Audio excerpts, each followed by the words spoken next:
Hi ചങ്ങാതീസ്. അപ്പോൾ ഇതാണ് കേട്ടോ എൻ്റെ ഫാമിലി, അതായത് എൻ്റെ ഡാഡി, മമ്മി, ബ്രദർ കേട്ടോ. അപ്പോൾ ബ്രദർ പുതിയൊരു ഫോൺ എടുത്തിട്ടുണ്ടായിരുന്നു, അൾട്രാ S24.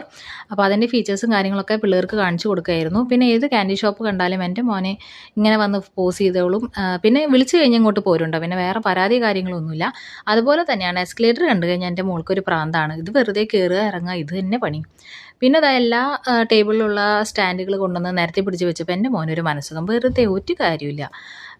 അതിനുശേഷം നമ്മുടെ ഫുഡ് വന്നു. വെനസ്ഡേ ആണ് കേട്ടോ. ഇതിപ്പോൾ തേഴ്സ്ഡേ ആണ്. നമ്മൾ ഇന്നലെ നൈറ്റാണ് KFC പോയത്. അപ്പോൾ നമുക്ക് വെനസ്ഡേയിൽ ഓഫേഴ്സും കാര്യങ്ങളൊക്കെ ഉണ്ടായിരുന്നു. അപ്പോൾ ഇതാണ് നമ്മൾ വാങ്ങിച്ച ഫുഡ്.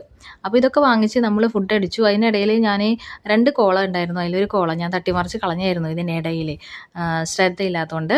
പിന്നെ ഞങ്ങൾ അവിടെ ഇരുന്നു, ഞങ്ങൾ ഭക്ഷണം കഴിച്ചു, കുറച്ച് ലാത്തി അടിച്ചു. എല്ലാവരും കൂടി ഒന്ന് പുറത്തേക്കൊക്കെ പോയിട്ട് കുറേ നാളായി. ചേട്ടൻ വന്നിട്ടുണ്ടായിരുന്നില്ല കേട്ടോ. ചേട്ടന് നൊയമ്പാണ്, അതുകൊണ്ട് ചേട്ടൻ ചിക്കൻ പരിപാടീസ് കാര്യങ്ങളൊന്നുമില്ല. സോ അവിടുന്ന് ഭക്ഷണമൊക്കെ കഴിച്ച് കഴിഞ്ഞിട്ട് ഞങ്ങൾ നേരെ പോയത് മാക്സിലേക്കാണ്. പിന്നെ എവിടെ ഷോപ്പിങ്ങിന് പോയാലും ഒരു തവണയെങ്കിലും മിനിമം എൻ്റെ മോനെ കാണാതെയാവും.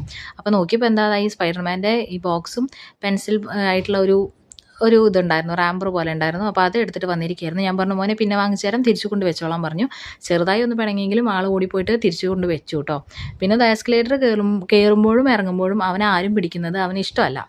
അവൻ തന്നെ ഇറങ്ങി വരും, അതുപോലെ തന്നെ കയറുകയും ചെയ്യും. അങ്ങനെ പിന്നെ ലാത്തി അടിച്ച് ഞങ്ങൾ വീട്ടിലേക്ക് നടക്കുവാണ്. സെലക്സ് മാളിൽ നിന്ന് വീട്ടിലേക്ക് നടക്കാനുള്ള ദൂരമേ ഉള്ളൂ. സോ അങ്ങനെ നടക്കുമായിരുന്നു. അപ്പോൾ എല്ലാവരും കൂടി കുറേ വർത്തമാനം കാര്യങ്ങളൊക്കെ പറഞ്ഞ് അങ്ങനെ പോയി. കുറേ നാളായി ഇങ്ങനെ പുറത്തേക്കൊക്കെ ഒന്ന് പോയിട്ട്. അപ്പോൾ അത് കഴിഞ്ഞ് വീട്ടിലെത്തി വീണ്ടും അനിയൻ വാങ്ങിച്ച പുതിയ ഫോൺ എടുത്ത് വീണ്ടും ഞങ്ങൾ പണി തുടങ്ങി. നല്ല ഫോണും ഫീച്ചേഴ്സും കാര്യങ്ങളൊക്കെയാണെന്നാണ് പറഞ്ഞ്, പുതിയ ലോഞ്ചാണ്. സോ അതിലെ പുതിയ ഫീച്ചേഴ്സും കാര്യങ്ങളൊക്കെ നോക്കിയിരിക്കലായിരുന്നു പിന്നത്തെ പണി.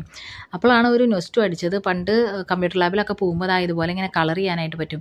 അപ്പോൾ ഇത് പാനിയും കാര്യങ്ങളൊക്കെ കിട്ടിയപ്പോൾ അതിൽ കളർ ചെയ്തിരിക്കുകയായിരുന്നു പിന്നത്തെ എൻ്റെ ഒരു പണി എന്ന് പറയുന്നത്. അപ്പോൾ അതിന് പിന്നാലെ അപ്പുടു അവിടെ താഴെ എനിക്ക് താന്നു പറഞ്ഞിട്ട് ഇരിക്കുന്നുണ്ടായിരുന്നു. പിന്നെ അച്ഛനും മക്കളും കൂടിയിട്ടായി പണി. ഒന്നെങ്കിൽ ഫോണിൻ്റെ കാര്യത്തിലൊരു തീരുമാനമാകും, അല്ലെങ്കിൽ പിള്ളേരുടെ കാര്യത്തിലൊരു തീരുമാനമാകും. അങ്ങനെ അത്രയേ ഉള്ളൂ ഇപ്പോൾ ഇന്നത്തെ നമ്മുടെ വീഡിയോ. എല്ലാവർക്കും ഇഷ്ടപ്പെട്ടു എന്ന് വിചാരിക്കുന്നു കേട്ടോ.